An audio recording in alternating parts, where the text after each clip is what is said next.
we're sitting under the bow tree here, you know. It gets enlightened here. It's really good to welcome you to MNN and to get some word on Dr. Fuller. I'm really going to be happy to talk to you about that. And it's so good to welcome you to MNN. And we're going to be, you've been busy, I've been busy, got a lot of stuff up on the YouTube, which is a big development that we're pleased about now. And welcome very, very much to Conversations, where it's a great pleasure, personal pleasure to welcome to the program Dr. Michael Ben-Eli. He's Ph.D. and he's a business consultant, management consultant, organizational consultant, and he's got an initiative, sustainable initiatives. He's been involved with questions of sustainable development, which is a really important subject now, worked with the World Bank, I think, in that regard, and other major organizations, and perhaps most appropriate to what we want to talk somewhat about today, he was a close associate to the great polymath comprehensivist Buckminster Fuller in an earlier stage. Dr. Fuller, of course, passed on, I think, in 1985, but he was a close associate with him, and welcome really very much to Conversation Manhattan Network. Thank you. Great to be here. Great pleasure to welcome. We did a program at home about our house and so forth, but a little bit in the past, but now we can do it here in the studio. And could you share a little bit of your own background? You're originally Israeli, as I understand. Yeah, I was born in Israel, grew up there, and actually left immediately after the military service for London, where I went to study architecture first. Yeah. And that's, of course, where I met Fuller. Yeah, you were there. You recounted to me the architecture is like the queen of the arts, I think, in a very real way. In terms of the built environment, architecture is extremely important discipline, I think.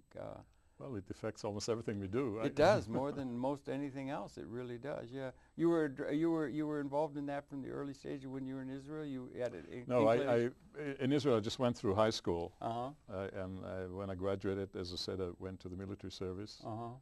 As everybody else. Yeah, it's required. And then at 21, when I finished, I went immediately. I was very interested in architecture. I was very passionate about building. And you need a sense of design for that too, which I thought I had. Yeah. But of course, the meeting with Fuller took me to completely different directions. Yeah, right. He would take you to a different direction because he was a polymath. I think he was interested in. He was a comprehensivist, which is something that academia was galloping towards specialization, and he always had a comprehensive view of things. Well, he was actually talking quite a lot about this, and he saw one of the problems in the world today, the tendency to over-specialize. Yeah. The whole educational system, everything else is set into setting people into more and more narrow courses. Yeah. Of course, academia.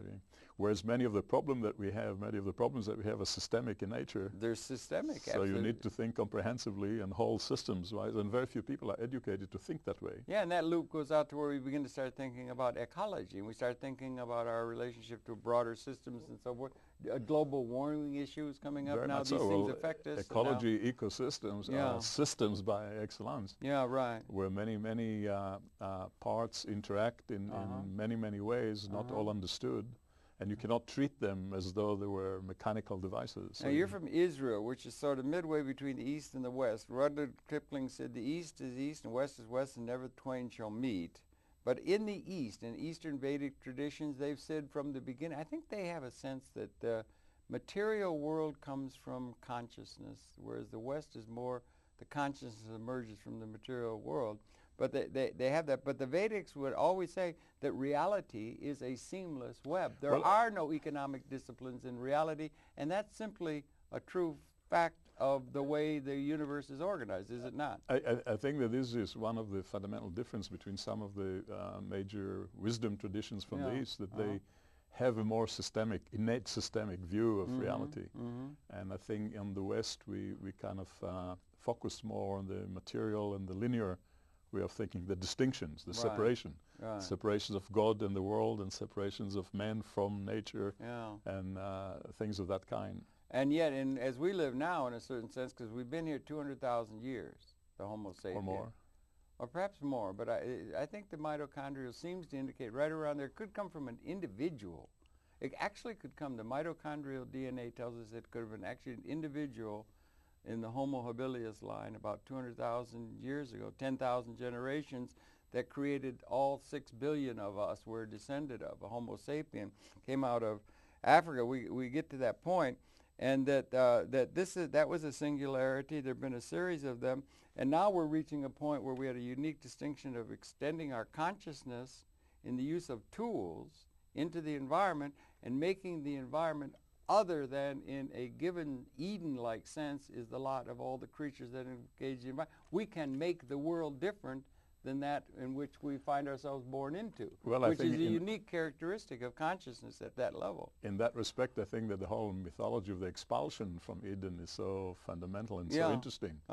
That sense of very early sense of something is going wrong with civilization. Yes, right. And obviously we need to recapture that moment and find a way back to Eden. And one of the things that Fuller was, of course, talking about is that it's in the power of aware consciousness and design to return to Eden. Yeah. That we have the background environment and the tools and both consciousness as well as technological tools to reverse the destructive patterns and recreate paradise.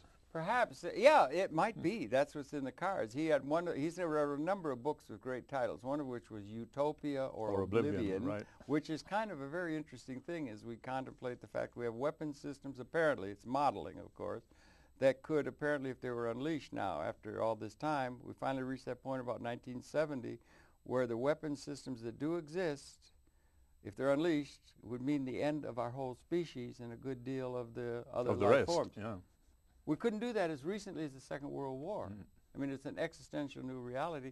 The adverse side might be something like liberation, or in the prophetic tradition of coming to the I think that a new relationship to the cosmos, perhaps, than what we've been throughout 200,000 years. I think there's a deeper sense there about this utopia or oblivion, and that is the sense that Fuller tried to emphasize that it's a kind of historically we're at the moment of truth. That a moment of truth in the sense that we are represented with a challenge of a big transformation. Yeah, big transformation. Not a little one. A major transformation. A systems second order transformation. Right. If we don't transform, oblivion is the result. If we transform, we can create utopia. Yeah.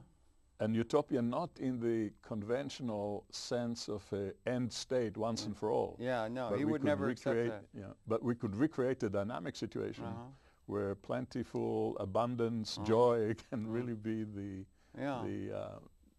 fundamental basis for.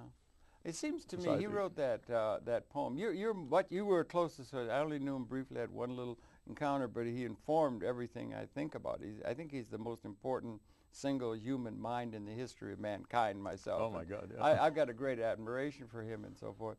But he had that epic poem, it was Intuition, epic poem on industrialization, and he posited an opera or mysterious design, a synergistic, and he popularized the word synergy, and if I read some of the things, he would give a talk to 10,000 or a couple thousand scientists and say, have you ever heard the word synergy? Which is the behavior of systems unpredicted by the sum of the parts. There's something resonatingly more than the sum of the parts of a system, which is understood. Nobody knew that term, and now it's on the lips of every addict. Well, now, of course, it's much more familiar, and yet it's not. It's still not in operating principles. If you think about it, even in economic terms, where we tend to fragment every activity in industry and everything else, it's really in the synergies of interactions. Where huge potential for wealth, real wealth, I don't mean wealth in the sense of making more money or something, is inherent. For example, all the concept of connecting industries and processes such that the output, the waste of some will be the inputs of others. Yeah, he talked, he talked about this. It was popularized since, but when you think about it, that's the essence of synergy here. Instead of looking at units of production as isolated entities, each one draws linearly on resources and sends out pollution to the environment. You connect them. You get rid of pollution, you get rid of all the damage and the impact, and you create a system that has much more capacity for recirculating the fundamental elements chemical elements that Yeah. are indestructible, really, Yeah, if right. you allow them to. Yeah, he had that thing where he said, we don't need we have enough copper. There's enough copper. We have to recycle. There's more copper than we could ever use. He, of course, also we could pointed recycle it. He, of course, also pointed out another very interesting thing, that the whole concept of pollution is a misconception in the sense that there is no dirty chemistry. Okay. Yeah. All you have is molecules that are in the wrong place. So if sulfur is in the air, it's a pollution. Yeah. If it's concentrated, isolated, and made use of in a creative way, then it's not. But I would go back to that intuition. It was one of my favorites. 1969, magic year in my estimation. I think 1970, 69 was a magic time in terms of evolution. But he wrote that book, Intuition, then, and he postulated in terms of an a priori mysterious nature to the structure. I think he used the term of universal mind, or of a potential. Synergies, behavior systems, unpredicted by the sum of the parts. There's no absolutes that we can say from here, because we're going to be at another stage at some point, which will in turn introduce us into another stage, which is another stage. But he accepted a priori mystery and synergistic relationship of a system in terms of the structure of the universe itself. And he had a great abiding faith in the structure of nature and in the universal patterns that we can come upon through, universal principles, scientifically this was the validated scientific principles. This was the point. The confidence in nature. I don't mean nature in the primitive sense of comes from the fact that when you observe the cosmos, as he did. Yes, he did. You are struck by the fact that there's a fundamental order that seems to underlie reality. There are certain patterns that repeat themselves. There are certain principles, principles such as the laws of physics and fundamentals of chemistry or so forth that are operative, and they're operative everywhere, not just in the laboratory, not just on Earth, everywhere in the cosmos, as far as we can know. So it's worth taking note of. That indicates some exquisite order that has aesthetic to it and ethics to it as well, funnily enough. And a design. And a design. That we could learn from and model upon. And an anticipatory design, hence design science. Right, exactly. Design informed by good science. Rather than by opinion or by political expediency or anything else. We just had a thing with some people from Emerson. His mother, or was his mother, grandmother, Margaret Fuller, was a transcendentalist. But I mean, he had this sort of thing, but he had a sense, and he had another sense, and he used to he had terminology. He was a poet. And when I had done a program with Thomas Zung, you'd know, who was his associate. But when they threw him out of Harvard when he was a young man for hijinks, something with a lady or something. But anyway, he went back, he got a degree, an honorary. They didn't know what to give him the degree in because he was a comprehensivist. And they finally gave it to him in poetry, the Norton thing in poetry. But he took the measure of things in a very large kind of, way. And he would say that the second law, the first law, conservation of energy, but the second law is he would cast about, he said the second law of thermodynamics is all systems closed systems move toward chaos, to the limits of the system. Entropy, the second law. And he said he would cast about, is there any purpose to things and consciousness and so evolution of consciousness? And he postulated that the biological process apexed by mankind was an anti-entropic function in universe, he called it, to move across entropy and bring increased patterns of conscious understanding to the process in which we are a part. That's a huge ontological or epistemological. It's actually fantastic. Taking a reading of the purpose, getting a purpose of human existence. It's a fantastic concept that others, for example, Norbert Wiener, who launched cybernetics, came up with, and that is that consciousness has a function. Like every other thing that is around. And that the function of consciousness and intelligence is as a local feedback of the cosmos. We are actually the cosmos kind of looking at itself and evaluating itself and adjusting itself.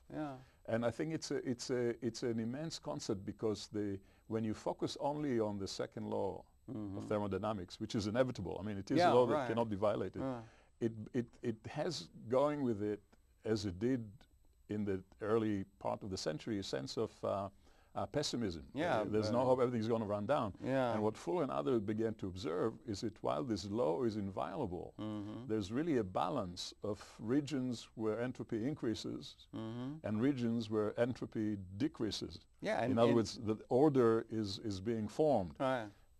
And he saw the Earth as one such region Yes, where the right. sun radiation, which is entropic, It's the is only one assembled here yeah, right. into fantastically orderly molecules, Right. life processes, consciousness, and so on. It's amazing anything exists. If you just think of what it took for that to happen, and it's the only place we have. I mean, Sete and Carl Sagan and that, they're looking and they're looking, but as far as we know, this is the it, only one California, we yeah. know. This is the only system we know where things are organizing that way in a series of singularities. Now, of course, the We're problem... coming to a new singularity, perhaps. What's his name? Ray Kurzweil says the singularity is near. Now, we're coming to a new moment of transformation because in the biological process, you have quantitative change, and then there's a quickening, like a pregnancy, and then it's punctuated equilibrium. A new species is the whole process of speciation. If it goes well, you see, because what's very interesting in every major transformation, there is a struggle between what is coming, entropy, yeah. what is coming, and all the structures of yesterday that are holding it back. Right, and I think this is exactly the struggle that humanity is going through now. Utopia where or most oblivion. of it, precisely, Yeah, where most of the structures, organizations, are ways of outdated. doing things are outdated. Perhaps in terms of that which is beyond the womb and Precisely. the pregnancy that we're coming to the end of and coming into a new and relationship. the tension between those two, the potential, the possibility, the utopia, and the past is manifest itself, in my view, in all those major problems that we see around the world today. Right. These are actually manifestations, not necessarily of a widespread malaise, inherent malaise, but of that struggle. And I think it's so important that people will begin to see it that way.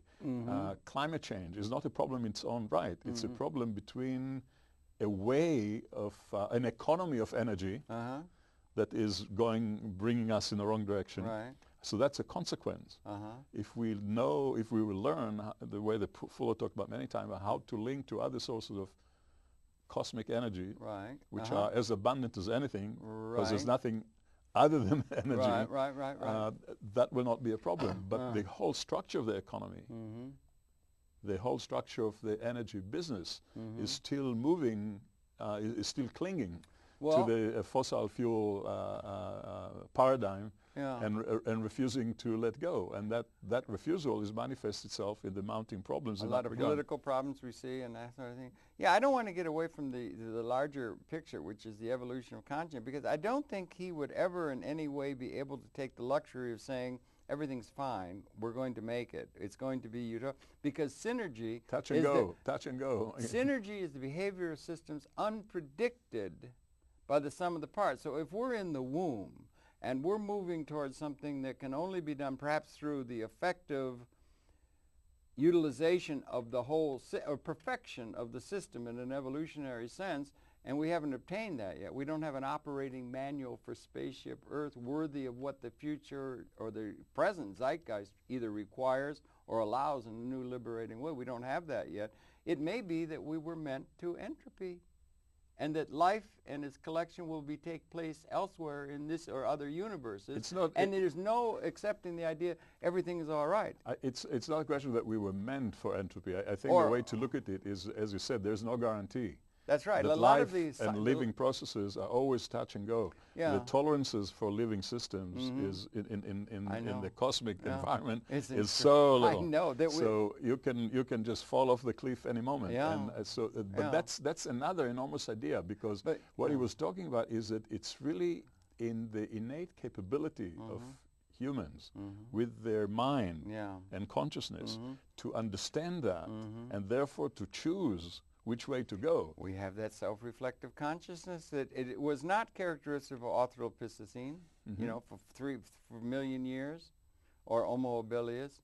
It was only unique to us. And it may be that we're coming to a period where we are going to be having a new relationship to the cosmos, this evolutionary process. We're coming to a singularity Well, we are being tested. Or a new, it's final exam time That's on it. planet Earth. And he used that term. He did use that term? Absolutely, Yeah. final exam. This is we are being tested by, if you will, the cosmic consciousness, whether we are graduating. That's like Teilhard de Chardin would take that idea of the omega point. Whether we are worthy of graduation or not. And we're flawed. And if we are flawed, we'll be dispensed with. I mean, the dinosaurs went. 99% of the species ever existed are gone.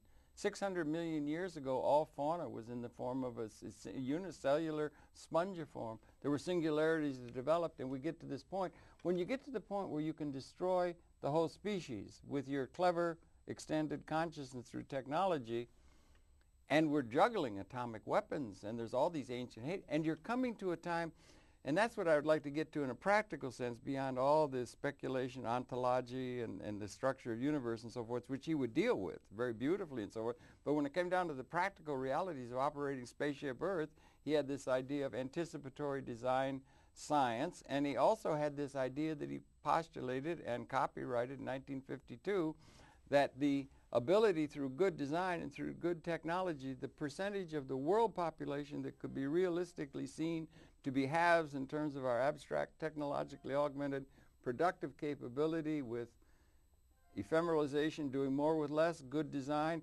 that the percentage of the world population could be realistically seen to be a higher percentage through time coming into the modern experience.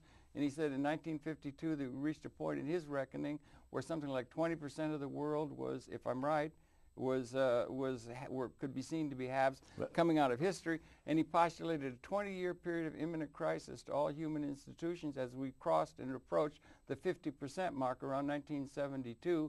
He let out his life thinking we crossed that line, that ontologic new reality emerging, where we were transcending scarcity in a certain sense in the year around the year 1970, the same year our weapon systems developed to where we could destroy it. Let's take it one by one. There are too many ideas that you spilled out there. I think the first is with respect to the unicellulars and the dinosaurs and so forth. As far as we can tell, there's a fundamental difference, and that is they were not aware of their condition. I don't think any creature was until Homo so this is a fantastically a huge difference. The fact that we are aware of where we are, that's unique and to we humanity. are aware of the destruction that we are causing, and we are aware of the pattern, even if we still don't behave that way. This is where the possibility of change resides. We are aware of it, we understand it, we are beginning to understand it. The understanding of the whole issue of climate change, of sustainable development, things that 20 years ago no one knew about. If you just Google, it's proliferating everywhere. I know. So it's a revolution every day. So this is where the humanity has the choice. This is an old concept, right? Almost in all wisdom tradition. There's the sin, whether you sin or you don't sin, is up to you at the end. And here it's up to us to understand what we're doing and use our creativity, our consciousness, our mind. Our design capabilities. Design capabilities to transform what we're doing. The other issue that you raised is also very interesting and has to do with his interpretation of history. And the way that he saw it, a fundamental condition that characterized humanity throughout history has been a fundamental scarcity. That's right. Not having around to go around, not having enough to go around. That was the reality. That was the reality. Which all the institutions of history were developed. Completely so, and all the warring and the need of competition and the need to protect your resources and the fear, the existential fear, that unless you are in control, unless you are the strongest, the mightiest, you won't have a future. What he was, and it was true of a lot of people. And it was completely true. Absolutely. It was like what do you call it? The law of the jungle. If you found a water hole, you better stick to it. That's kind of thing. I think that his interpretation largely of the impact of the Industrial Revolution and the capability, not the way we're using it necessarily, the capability, the potential of new technologies was such that it's fundamentally changed that condition, that historic condition. And he saw that by the 50s, it became evident to him and some other people that from a purely physical point of view, there was enough to go around. that there was no reason for poverty, there's no reason for hunger, there's no reason for all the old diseases that if humanity was clever enough, wise enough to organize itself differently, to employ technology differently and in the right priorities, it could really guarantee complete success for all humans at a standard of living higher than anyone ever knew before. Right, that's the way he would word it, yeah. I think that what he probably miscalculated was the window when this will occur. I think he was right on the money. My sense he was right on the money. But because what you're doing, there was a big stirring then. There was something going on, and he projected this thing that, in a sense, if you're saying, because the idea of scarcity was characteristic of all of human history, 200,000 years, 10,000 generations, that was a reality, and that was being qualitatively altered in terms of the percentage of the world population. It was ecologically based. It was in the design sense. He said we were transcending 200,000 years in terms of our capability to provide. And I think he got it right. That's when it was. That's when we got the weapons that could destroy us all. I think he got and transcended scarcity as an ontologic reality. And it's never mentioned by anybody in anything. I think he got it completely right. That turning point, the potential. 1970 is a major But we are still behaving as though scarcity is dominant. Yeah, but with all due respect, I think we should be maybe a little more easy on ourselves, perhaps, just in the interest of maybe realizing the thing, realizing the transformation. That is the largest, that is the most important paradigm shift by far in the history of mankind. No doubt. If we're transcending scarcity and it's overlooked by our intellectual community. It's never mentioned. If that is not just intellectual, it's overlooked by the political community, by the economic leadership. Yeah, but you wouldn't expect it to be coming from the political or the economic or the business community. You would expect it to be coming from the leading edge intellectuals, and they're not presenting that. If that's the truth, if that's a true ontologic fact, that's a modeling thing that could be done, it should be on the front and center of every think tank in the world. Is it true that we actually have transcended scarcity as an ontologic reality by which we can make all of our decisions, because it transforms virtually everything in terms of what our capability is, and it's never mentioned. But we should be a little easier on ourselves. 200,000 years is a long time to be slopping around. No and doubt. We've got the reptilian core within our base. All of it's all contained within us. We got all these reactions. And to say all of a sudden you're going to turn on a dime, it's going to take a little time to adjust to that. I'm totally, they're not coming out with that modeling based on that premise has been overlooked. And just the same, he was off or something. He wasn't off. He was completely right. And they should be modeling that now. We could be modeling that now because it would inform all of the political and business process and the design of our political institutions and everything else, just as those things are really needed. I need to make myself clear here. By all when I said he was off, which started you off on this excited reaction, I meant not that he was off about the idea or the principle or the possibility or the importance or the challenge or all the other things. He actually believed very strongly, I think, that we would be out of this dilemma by now, and we're still not. This is what I meant. I see, right. And it's important to understand that. Why?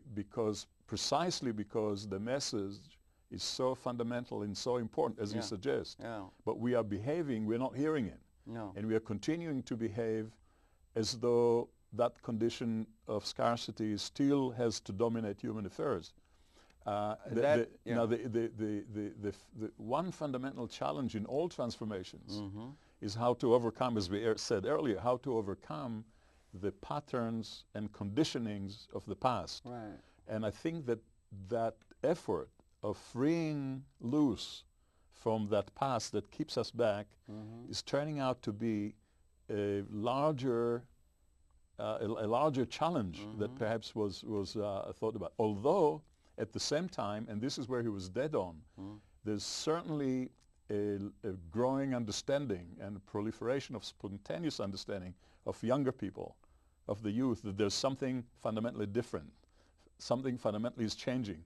And the yearning for individual as well as collective transformation is manifests itself everywhere around the world. Everywhere I go, I see the same kind of searching, the same kind of grasping, the same kind of intuitive drive that says things cannot be the way they were. We know it can be better. We have to find the ways Obama's emerging. And we have to get to this tipping point, so to speak, that yeah. will allow that newborn to come out rather than be stillborn. There was a thing that he did. Now, you were part of that, and I really take my hat off to all of you involved in that, called the Design Science Decade, 1965 to 1975, and you were involved with that. Yeah. And that was also a thing called World Game that he came up with. We have all the, you know, the war games that are played by our political leaders and so forth. The intelligence capability of our intelligence agency, whether it's CIA or Mossad or M15 or whatever it is, missed the implosion of the Soviet Union. They missed the big ideas. They go in things and they're all ideologically lighter. That was not ideologically lighter. It was moving trends, human trends, resources, availabilities, design, all that sort of thing. Well, and that was a very important development that should be carried on. I understand DFI and some of you people are trying to reconstitute the idea of design science and the idea that was behind World Games. Well, the concept of World Design Science Decade was fantastic. In retrospect, you just got right to 1970. In retrospect, you were right on. Perhaps naive, but really outrageous and fantastic, like most of Fuller's ideas were. Yeah. And that is, he foresaw a possibility of turning to the youth of the world in principle, and to architectural and design students in particular. Yes. And his idea was that all the architecture schools in the world will collaborate in a 10-year program in 5 years increment, where they will redesign the world. Yeah. They will look for design solutions to the energy issue, water, food, all the fundamental infrastructure kind of thing that support life. And in 10 years, they'll be able to change reality through design science, through good, well-informed design, the aim of which, and that's the fundamental thing, the intention behind, is to ensure success for all humanity. Yeah, all humanity and all the creatures. Exactly. It's kind of a big order. It's a gigantic order. Yes. But it's and the world resonated to that in the year 1970 in a unique way. Well, this was a major, the age of Aquarius, right? That was a major moment of consciousness transformation. Something was blowing in the wind, as Bobby Dylan said. Exactly. And you see, I think they got that right. Exactly so. They just didn't come up with something that was able to effectively challenge the outdated institutions, the nation state, the structure of corporate structure, economic thinking, all of the academia particularly. He wrote that book, Education, Automation. He said all the world, he was a comprehend. He said if I'm not mistaken, I want to get back to Science Decade, but he said that that the pirates that run the world, and there's always been a few people, the emperors of Rome or whatever, there would be pirates that run anywhere, they own everything, and then they would set up consciously set up graduate schools to set up discipline. To educate. To set up discipline, because the best minds coming up would get themselves so specialized out on the use of the pluperfect tense and 13th century French poetry in the south of the thing. They'd get so specialized out, they would never think about the whole and become a potential threat as the world leaders did. So they haven't been able to effectively challenge the ones who claim leadership in terms of the outdated institutions by assuming a new context by which things are going to be considered. See, this you understand what I'm saying? Absolutely, but this is exactly what the information revolution is now doing. Yes, wouldn't he love the internet? Absolutely. I mean, he would love Google. I mean, that every kid can access anybody, anywhere, regardless of who you are or where from, can access the whole repertoire of human knowledge and wisdom. That's a totally new idea. You talk about the other one is a big evolution, the possibility of moving from scarcity to abundance. That's another aspect of that same phenomena. Suddenly, the potential intelligence of humanity as embodied in individual minds and brains is suddenly linked directly with the total of human knowledge from which it was isolated. Maybe the total of cosmic knowledge. Because this is going on within a cosmic order. It's like, I think I've said this to you, did you know there's 100 trillion cells in the human organism? I don't know the number, but a lot. 100 trillion. Yeah, yeah. It makes the internet look simple. And it's all overlaid with DNA, and every cell counts. And they all work together. They all work together as a system. Now, suppose you had a humanity, you got half of the humanity of the world, mothers can't know which of the kids they're going to let starve to death. When we have a capability of providing for everybody, but our outdated systems won't let us provide for everybody, and that everybody matters. He had a term where he used, Dr. Fuller, if one of us is hungry, we're all hungry. And we do not meet that criteria at all. We don't care for the less advantaged. It's just the strong still are overriding the weak. This is another way to look at the body of his work. I don't mean of the design, the structure, but the thinking that we're talking about today. And that is he actually threw open probably the biggest challenge ever to humanity. Yes. To organize itself as a planetary, as a whole, like as a one Gaia thing, whole as a whole organism. Planetary system. Yeah, that's right. Without distinctions between groups and so on, and seeing and that everybody matters. That everybody matters, and if we are not all successful, there is no future. He did put it. If one of us is hungry, we're all hungry. So and that's the case with it. If you have one cell that's out of whack, it's called cancer. Yeah, exactly. You see, and it can bring the whole system down. So we got to have a thing that's going to involve everybody in a liberating, materialistically and spiritual liberating order, and that's before us in terms of our capability, and our systems of political and economic organization, business, are not adequate to that task. And there has to be a challenge to the people that are running the system. And the zeitgeist requires a new way of seeing things that is not part of the dialogue as we look out upon the world. Now he clearly made possible to see some of those lenses, the new lenses through which we have to see reality, through his interpretation of history, through his interpretation of the future, through his vision of the future, through his insistence on the underlying orderliness of nature, the use of principles and so on. But there's no question that that's I think perhaps the most important part of his legacy is that challenge, that it's up to us to make this, again, we talked about it earlier, up to us to turn it into something that works instead of something that kind of clocks along and yeah. But again, I want to back up, if I could, to the thing, maybe we should be a little easy. There's a thing in a gestating thing, in the case of a Homo sapiens, 9 months. There's something internal going on, and there's a gestating or something, and then that gets to a point where there is a birth. And it's in conscience, or in evolution. It's punctuated equilibrium, something new comes. But if we're positing this, you could be positing this relationship, and take that analogy of a human organism, 100 trillion cells operating as a beautifully operating system where every cell matters and everything is overlaid with the design. And suppose you took that to guys playing in a jam orchestra or a jazz, and there's a vibe, there's a connection between people, or love, or all the most important. And then you get to a point where humanity is liberated from the material scourges of coming out of a history that is a nightmare, the James Joyce. We get humanity liberated. Everybody is operating in terms like an orchestra of this. Everybody's operating back. There would be a resonancy more than the sum of the parts, a synergistic resonancy that would interaccommodate us to a universe at a level transcendent to what we've been throughout the human experience. That may be what's in the offing now as we do. But we have to liberate humanity, the whole system, and not just a few people are playing tubas and saying they've got the answers, because they don't. That's a very good imagery, and two terms that you've used are a term that he used a lot. One is the gestation rate, recognizing that processes take their time. Right. You cannot force them, you cannot push them. And you can't do it for 6 months, can you? And you cannot do it for 6 That's months, right. it takes time. time. So we get now, this is the time. The other, of course, was the image of the orchestra, and especially of improvising, artists improvising together.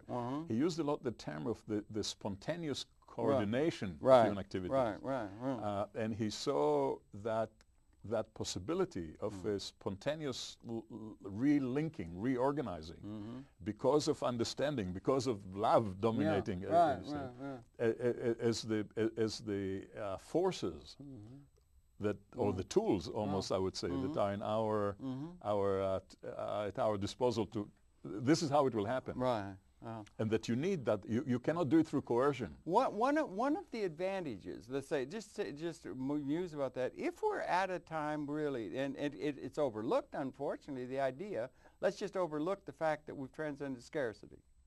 They just overlook it. They just say all these institutions in place are still the ones we have.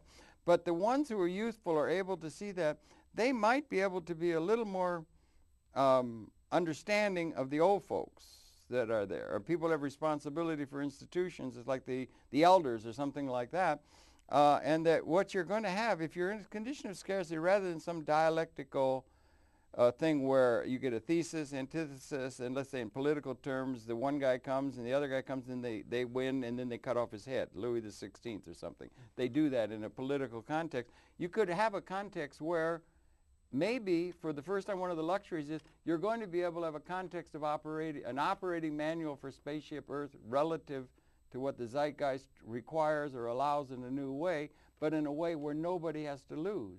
It's it can be non-zero sum for the first time, so that those people that are trying to make the old institutions work, they will be part of it too in the end, but they are not going to be the leaders of it. It's going to come from the body politic. The masses are going to have the liberating order. But you don't have to cut off somebody's head or get involved in a political dialect, and he was never political. That's again a different concept of argument and conversation. Oh. It's not two truths vying for control, right. Each one vying for control, but it's two truths, like two species, if you will, species of truth, entering an interaction, a conversation.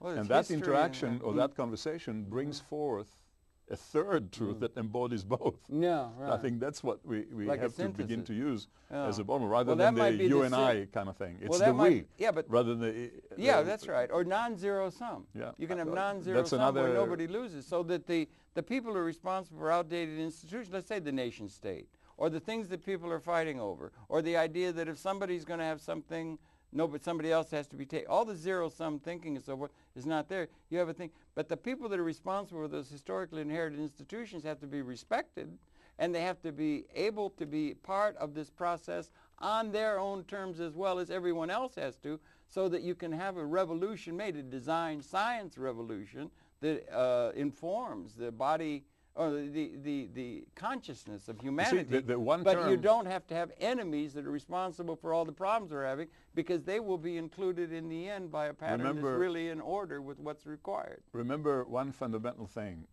in his thinking, and that was the term everybody. Yeah. Everybody is success. You don't choose, you and I, and then we get rid of the rest. That's what's been going on through history. Of course. Yeah. So with that term, everybody, he actually set another challenging parameter, that this time around, the realization of better conditions on the planet, the realization of the future, of an evolving future, sensitive and supportive of life, has to be a condition that embodies everyone. You cannot have exceptions. Not everyone, but all the creatures. It's all the creatures, everything, not just everyone, because we get too egocentric. That's also incidentally very interesting in some wisdom tradition. I mean, for example, in Buddhism, the concept of a bodhisattva is a being who is able to expand his ego from the personal and beyond the family and the tribe to include all sentient beings. Well, I hear it. Let me help you with this, or let's talk about this, because the bodhisattva, they got something, they get an enlightened state or something in the Vedic thinking, but then rather than enjoying that, he comes back to make sure everybody enjoys that, and then he is the last to go through the gate. There you go. Now, we don't have very many of our leaders taking that position, do we? Mostly we don't they're up there in leaders. the 8-star hotel. We don't need leaders for this. You see, if every single individual on the planet will begin to think that way, think about the other, think about the whole. Precisely. Don't do to others what you don't want done to you. Right, and that there is the message that there's something new now possible, and we should be patient. It's something new that has not been characteristic of there's something new about this moment in time that is not characteristic of the historical context, so that do you understand what I'm saying? Yeah, that's the thing that is a message that ought to be You use the out. term, you say we need to be patient. They are absolutely so, but you need something else in addition to patience, and that confidence. Confidence that that things will turn the right way, rather than try to control the end results before you start. Yeah, that's anticipatory design science, is it not? Is that not what that thing did? So he never was political, directly political.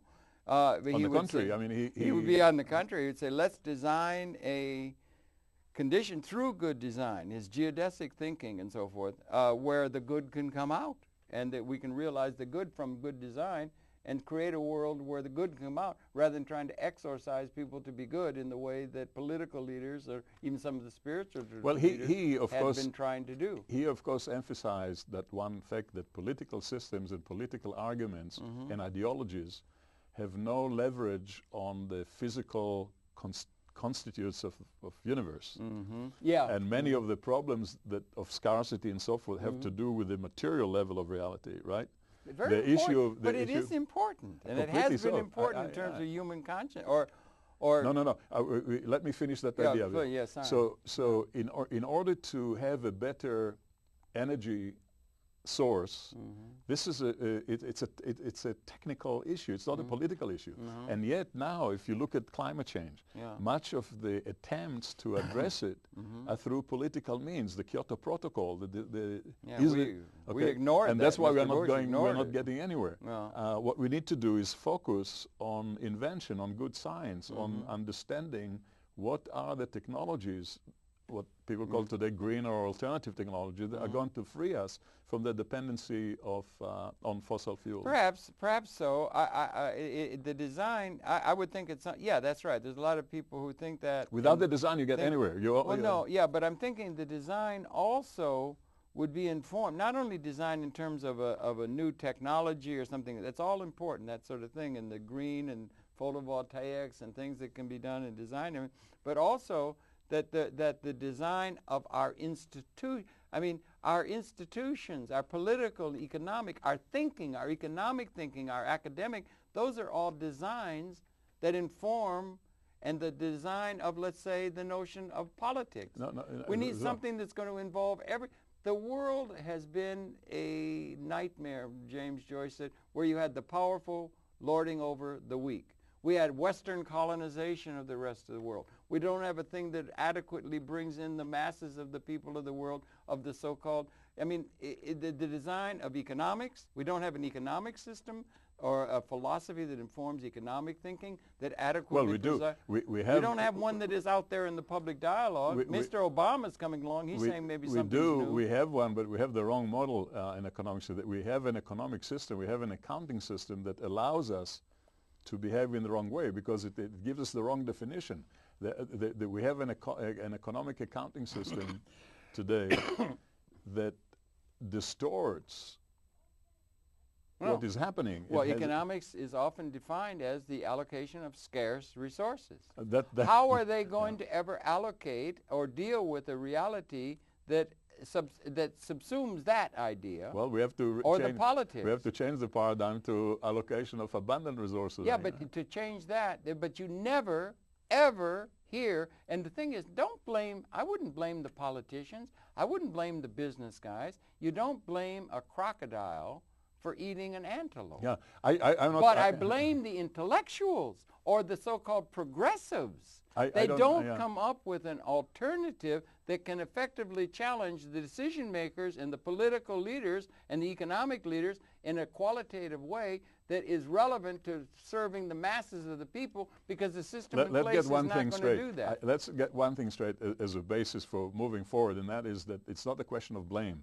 It's a question of understanding, of articulating and moving in time. Right. And I think that, so blame is not going to get you far. Well, blame may create some pyrotechnic for a minute, but it will not bring the solution. Yeah. But there is no question that in spite of the predominance of the political, corporate, whatever models that are continue us on the wrong path, there's a growing number of people in all disciplines and in the corporate world, in governments, in academia as well, who are beginning to think and explore those new paradigms. Again, it has not clicked yet, and it hasn't produced a transformation yet, but there's no question that there's a growing number of individuals who are beginning to think and act and respond and search and experiment with the meaning of all of this and what needs to be done to take us out of this problem. Well, as you said, it will take some time. It has its own gestation rate. Well, I think we're coming to the end of that allotted time.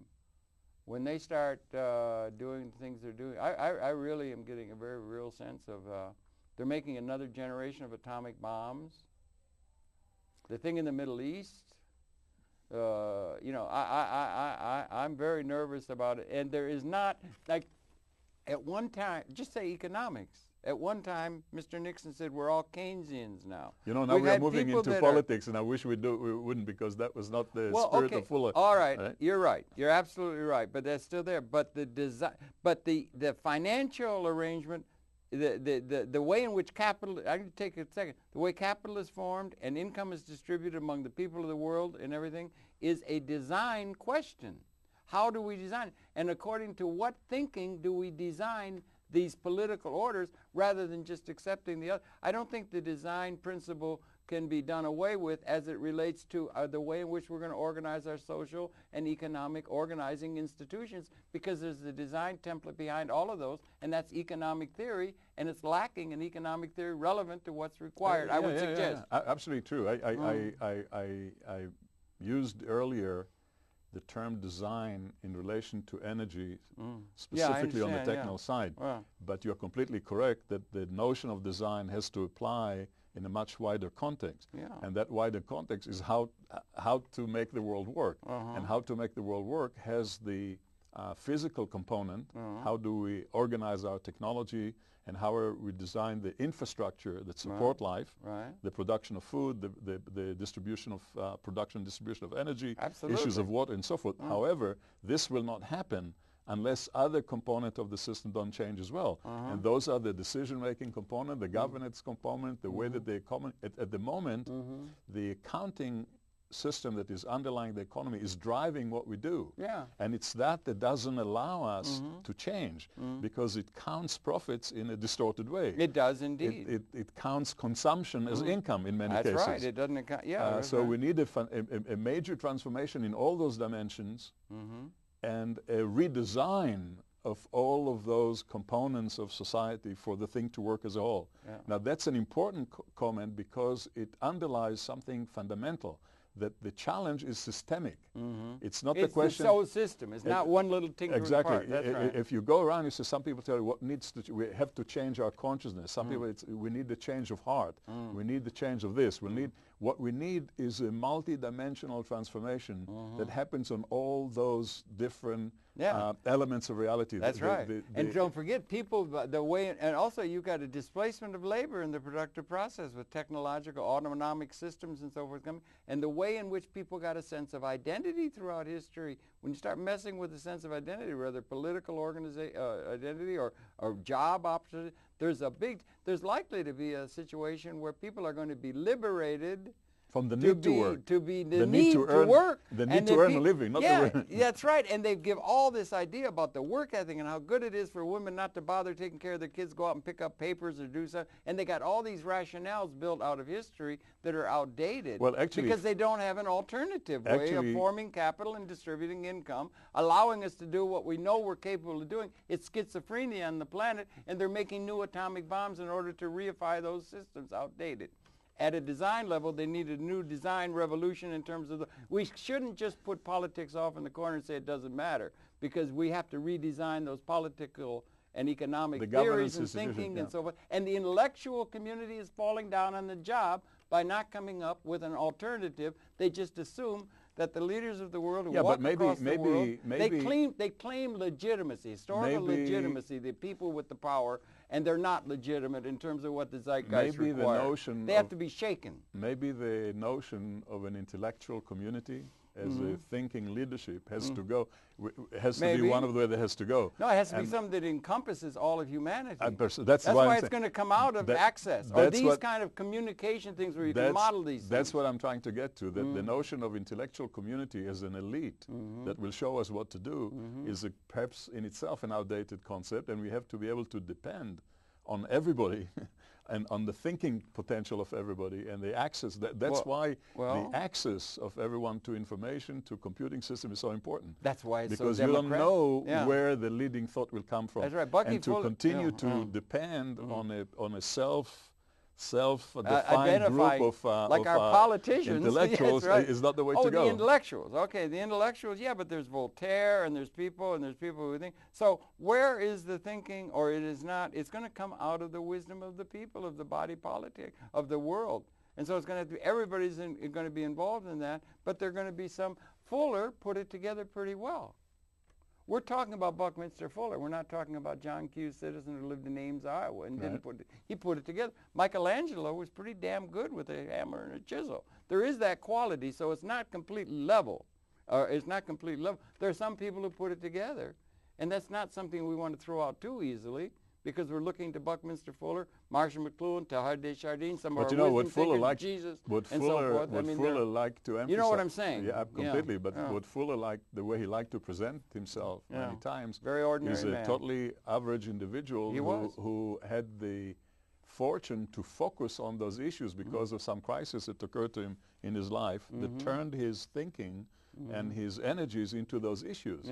And that the implication would be that that could happen to anyone who is willing to take up that challenge and really focus all his capabilities, energies, intellect on those questions. Yeah, and if you do, you'll become an intellectual. And I also think he's worth putting some credence to, and by the youth should be picking up him, because he's one of the great polymath comprehensivists who put things together in a way that's worth talking about, rather than the little parts of the system. I think that he's being rediscovered by the youth. I would hope so. And I think that in that regard, the Buckminster Fuller Institute has a huge educational role, and they're doing it beautifully. Yeah. And I'm sure that it will increase and disseminate. And you had the pleasure of being involved with the man and helping put together the Design Science Revolution, World Game, and that chart from 1952 that traced that thing. That's a major premise in terms of the real world that I think Mr. Fuller gives us. That transcended scarcity, that should be on Times Square in letters 35 feet high, so that we could start getting things in terms of that. That's my sense of things. You helped put that together, and I thank you enormously, and I'm very envious of you for having been in such association with such an important person. And I also thank you very much for coming in and sharing this. We've run out of time. Can you believe it? It's a pleasure. We're running out of time. It's a metaphor for the times in which we find ourselves. So we have to do something quickly, right? But we better do something quickly, you know, because, you know, if pregnancy in 9 months and the time comes, and I just think these people, without vision, people can perish. And this is the time of qualitative transformation. We've got to get a sense of that.